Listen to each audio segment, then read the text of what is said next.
Hello, everybody, and welcome to another episode of United Talks podcast. And today, we're basically doing a live watch along for the Man United game versus Bournemouth. Um, it's going to be an interesting game. Trust me, it's going to be an interesting game. The lineups are out. We're going to talk about the lineups. We're going to talk about like a whole lot of other things. We're going to just put it all together. Basically, just analyze as we go. Also, don't forget to like, share, subscribe, and hit the notification bell.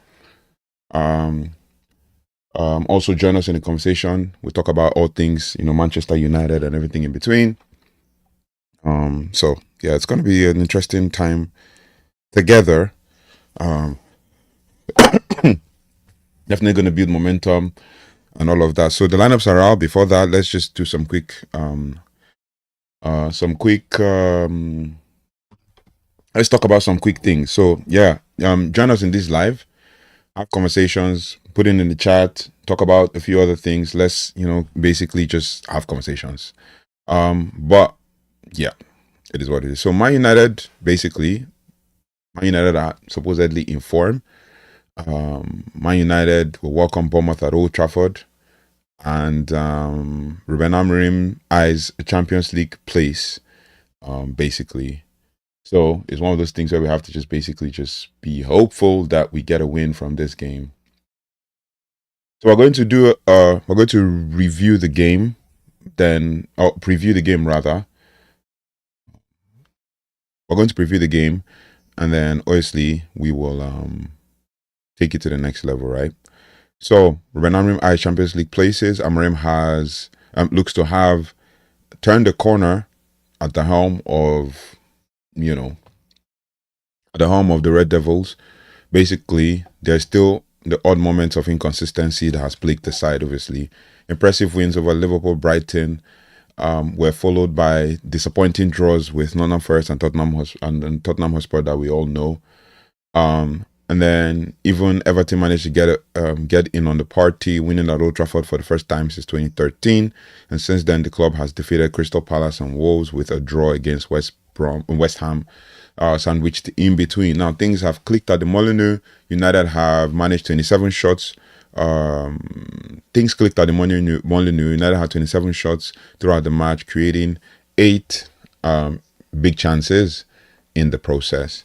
And then we also had a situation where Bruno Fernandes was superb, registering 3 goal contributions, creating 5 big chances, and playing 12 passes into a final third. He thrived playing behind Mbeumo and Mbeumo Cunha, with Amorim looking for more of the same against the Cherries.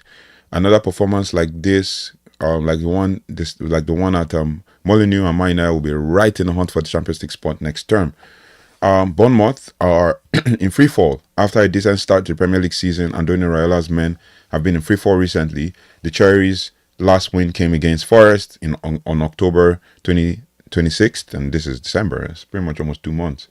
Across their 6 subsequent fixtures, they have scored just 5 times, conceding 13 in the process.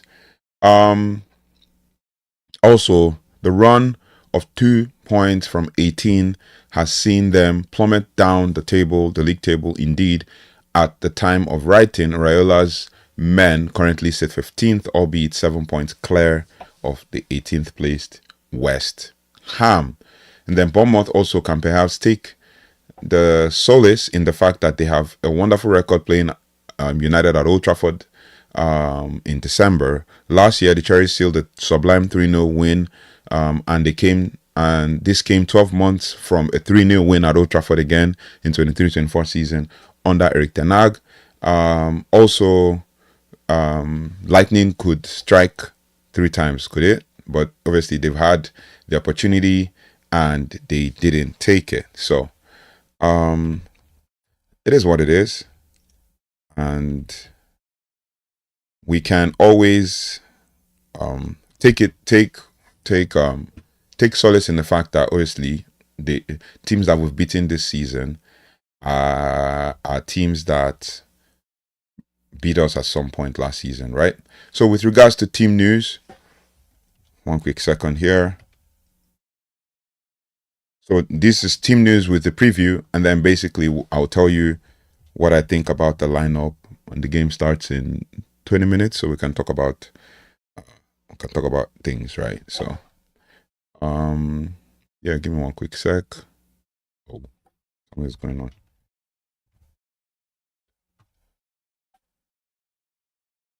Okay, yeah. So just give me one sec.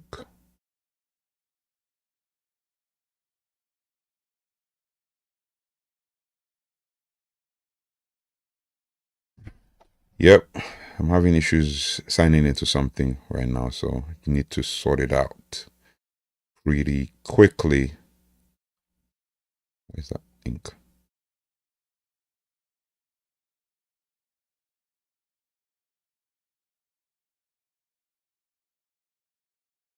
Oh, okay.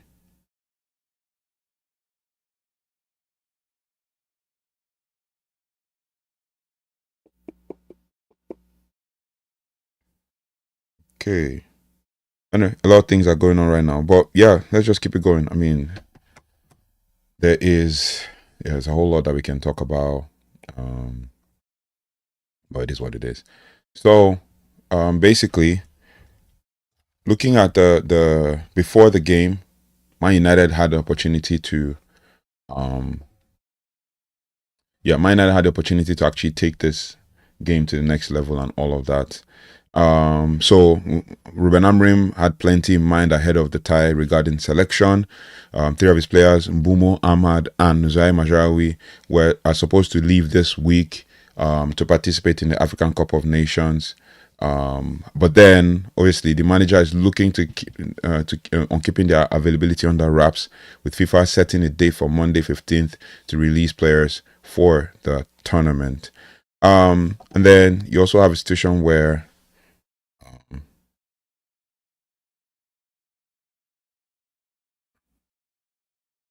so you also have a situation where just give me one quick second.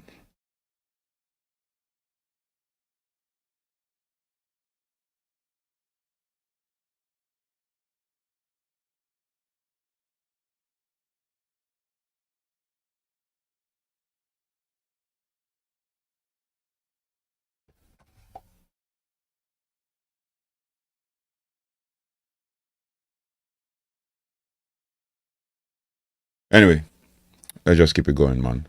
Yeah, it's pointless. Oh, all right. Yeah, this works. Yeah, trying to sign in. It's like because I'm trying to find a way to access the chats, but it's not working, and I wish it worked.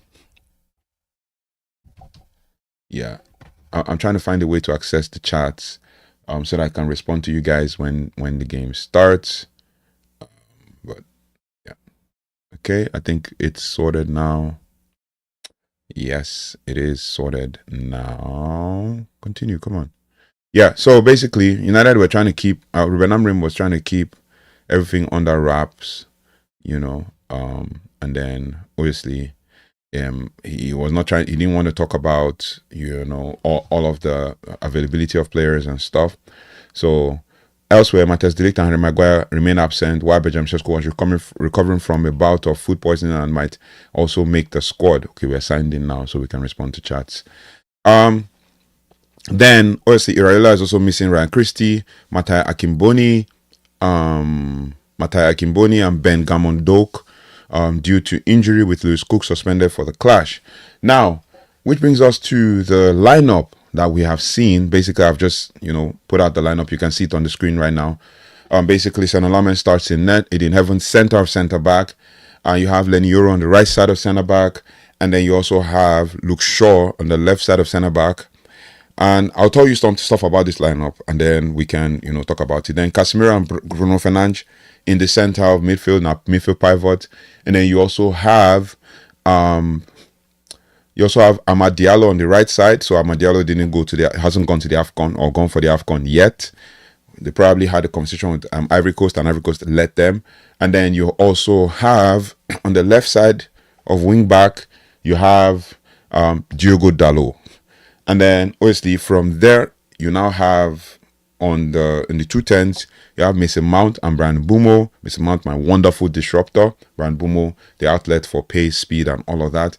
And then you also have Mbeumo Cunha playing as a false nine, and you can switch with Mount and Mbeumo, just a fluid front three.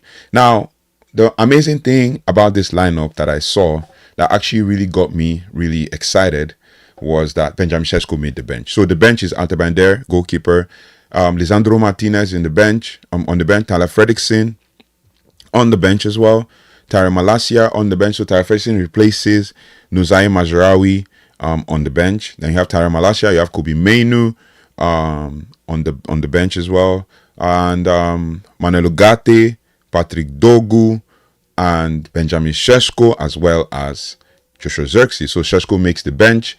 So it seems like we have a really strong bench with a lot of attackers, or two attackers at least, if you could call it that. Two attackers, three midfielders, and three defenders. Obviously, three defenders are probably not, maybe barring Lisandro Martinez, probably not gonna come on.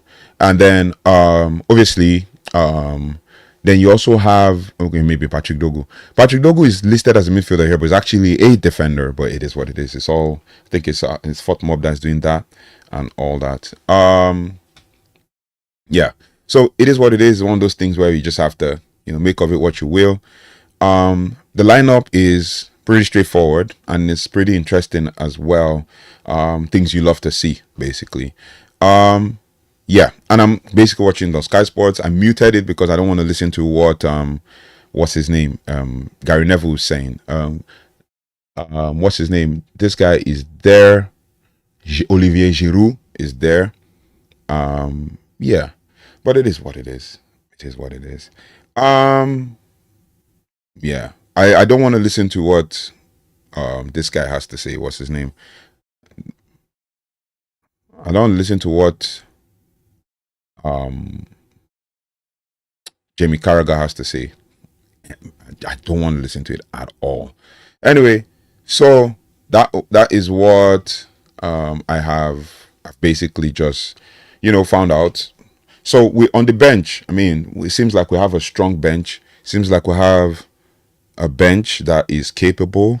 Kobe Mainoo is on there. I know many people don't like what's his name. Many people don't like Manuel Ugarte, but there's Benjamin Sesko and Joshua Zirkzee, so they can actually change the game when we need it. And I see that Rúben Amorim is trying to avoid creating an opportunity for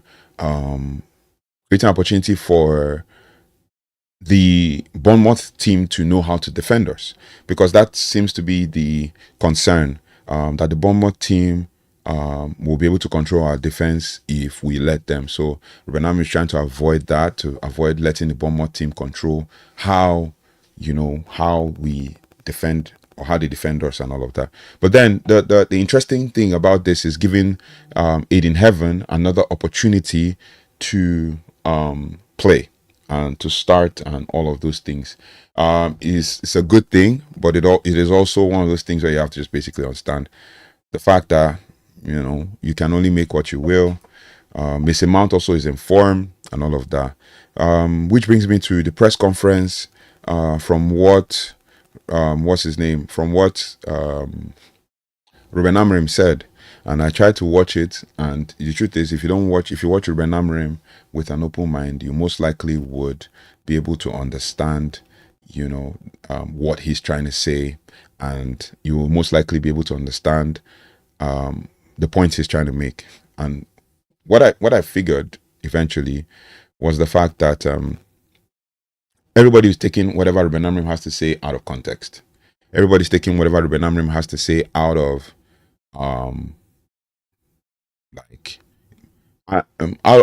out of context. That's the only thing I can say. Probably out of context, because when you look at it, Rúben Amorim has said a lot of things. Rúben Amorim has said a lot of giving us valid information and stuff. But when you look at the grand scheme of things, you tend to want to ask yourself certain questions, right? And obviously, everybody tends to react overly over the top with this whole situation. Everybody tends to react take it out of proportion, blow it out of proportion, and everything in between. But it is what it is. It's one of those things where you just have to just make of it what you will. and build your momentum from there. So yeah, Rúben Amorim, in his press conference, all the questions he was being asked, he will be asked one question, and the next question will be, oh, Kobbie Mainoo. He'll be asked another question, and the next question will be, oh, Kobbie Mainoo. He'll be asked a third question, and the next question will be Kobbie Mainoo. So it's becoming a disturbing situation, especially with when Jamie Jackson basically asked him certain questions, and he was basically not was trying to give Jamie Jackson a good answer to the question, but Jamie Jackson kept poking and poking and poking, and yeah, it just kind of caused a whole lot of fracas a little bit. But then you know how my United fans react. My United fans will always tend to react pretty straightforward and over the top, and making things a little bit too a little bit too reactive, if you know what I mean. So yeah, it is what it is. It's one of those things where you just have to make of it what you will, and yeah.